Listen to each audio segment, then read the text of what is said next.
ॐ श्री परमात्मने नमः। श्रीमद्भगवद्गीता अथ नवमोऽध्यायः। श्रीभगवानुवाच इदं तु ते गुह्यतमं प्रवक्ष्याम्यनसूयवे ज्ञानो विज्ञानसहितै यज्ञात्वा मोक्ष्यसे शुभात् राजविद्या राजगुह्यं पवित्रमिदमुत्तमं प्रत्यक्षावगमं धर्म्यं सुसुखं कर्तुमव्ययम् अश्रद्धधानाः पुरुषा धर्मस्यास्य परन्तप अप्राप्यमान् निवर्तन्ते मृत्युसंसारवर्त्मनि मया ततमिदं सर्वं जगदव्यक्तमूर्तिना मत्स्थानि सर्वभूतानि न चागन्तेष्वस्थितः न च मत्स्थानि भूतानि पश्य मे योगमैश्वरम् भूतभृन्न च भूतस्थो ममात्मा भूतभावनः यथाकाशस्थितो नित्यो वायुः सर्वत्र गोमहान् तथा सर्वाणि भूतानि मत्स्थानीत्युपधारय सर्वभूतानि कौन्तेय प्रकृतिं यान्ति मामिकाम् कल्पक्षये पुनस्तानि कल्पादौ विसृजाम्यहम् प्रकृतिं स्वामवष्टभ्य विसृजामि पुनः पुनः भूतग्राममिमं कृत्स्नम् अवशं प्रकृतेर्वशात् न च मान्तानि कर्माणि निबध्नन्ति धनञ्जय उदासीनवदासीनम् असक्तं तेषु कर्मसु मयाध्यक्षेण प्रकृतिः सूयते सचराचरम् हेतुनानेन कौन्तेय जगद्विपरिवर्तते अवजानन्ति मां मूढा मानुषीं तनुमाश्रितं परं भावमजानन्तो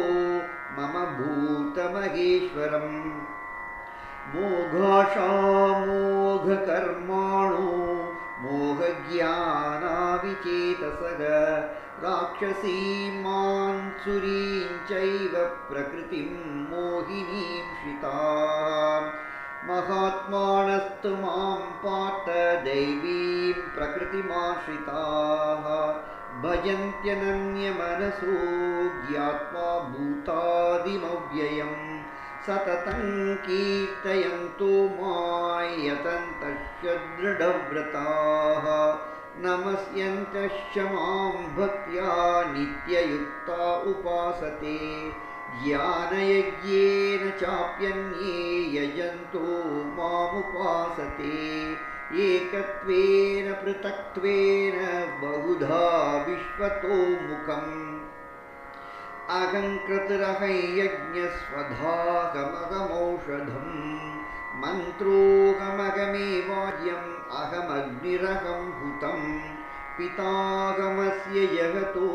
माता धाता पितामहः वेद्यं पवित्रमोङ्कारऋक्सामयजुरेव च गतिर्भर्ता प्रभुः साक्षी निवासः शरणं सुहृत् प्रभवः प्रलयस्थानं निधानं बीजमव्ययम् तपां यगमहं वर्षं निगृहां युत्सृजामि च अमृतं चैव मृत्युश्च सतसत्यागमर्जुन त्रैविद्या मां सोमपापूतपापा यज्ञैरिष्ट्वा स्वगतिं प्रार्थयन्ते ते पुण्यमासाद्य सुरेन्द्रलोकम् अश्नन्ति दिव्यान् दिवि देव भोगान् ते तं भुक्त्वा स्वर्गलोकं विशालं क्षीणे पुण्ये मर्त्यलोकं विशन्ति एवं त्रैधर्ममनुप्रपन्ना गता गतं कामकामालभन्ते लभन्ते अनन्याश्चिन्तयन्तो मां ये जनाः पर्युपासते तेषानित्याभियुक्तानां योगक्षेमं वहाम्यहम् येऽप्यन्यदेवता भक्ता यजन्ते श्रद्धयान्विताः तेऽपि मामेव कौन्तेय यजन्ते विधिपूर्वकम् अहं हि सर्वयज्ञानां भोक्ता च प्रभुरेव च न तु मामपि जानन्ति तत्त्वेनातश्यवन्ति ते यान्ति देवव्रता देवान् पितॄन् यान्ति पितृव्रताः भूतानि यान्ति भूतेज्या यान्ति मद्याजिनोऽपि मां पत्रं पुष्पं फलं तोये यो मे भक्त्या प्रयच्छति तदहं भक्त्युपहृतम् अश्नामि प्रयतात्मनः यत्करोषि यतश्नासि यज्जिहोषि ददासि यत्तपस्यसि कौन्तेय तत्कुरुष्व मदर्पणम् शुभाशुभफलैरेवं मोक्ष्यसे कर्मबन्धनैः सन्न्यासयोगयुक्तात्मा विमुक्तो मामुपैष्यसि समोहं सर्वभूतेषु न मे द्वेषोऽस्ति न प्रियः ये भजन्ति तु मां भक्त्या मयि ते तेषु चाप्यहम् अपि चेत् सुदुराचारो भजते मामनन्यभाक् साधुरेव च मन्तव्यः सम्यग् व्यवसितो हि सः क्षिप्रं भवति धर्मात्मा शश्वच्छान्तिं निगच्छति कौन्तेय प्रतिजानीहि न मे भक्तः प्रणश्यति मां हि पार्थव्यपाश्रित्य येऽपि स्युः पापयोनयः स्त्रियो वैश्यास्तथा शूद्रास्तेऽपि यान्ति परां गतिम् किं पुनर्ब्राह्मणा पुण्या भक्ता राजर्षयस्तथा अनित्यमसुकल्लोकम् इमं प्राप्य भजस्व माम् मन्मना भव मद्भक्तो मध्याजी मां नमस्कुरु मामे वैष्यसि युक्त्वैवम् आत्मानं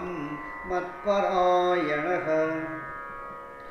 ॐ तत्सदिति श्रीमद्भगवद्गीतासु उपनिषत्सु ब्रह्मविद्यायां योगशास्त्रे श्रीकृष्णार्जुनसंवादे राजविद्या राजगुह्ययोगो नाम नवमोऽध्यायः। ॐ श्रीकृष्णार्पणमस्तु।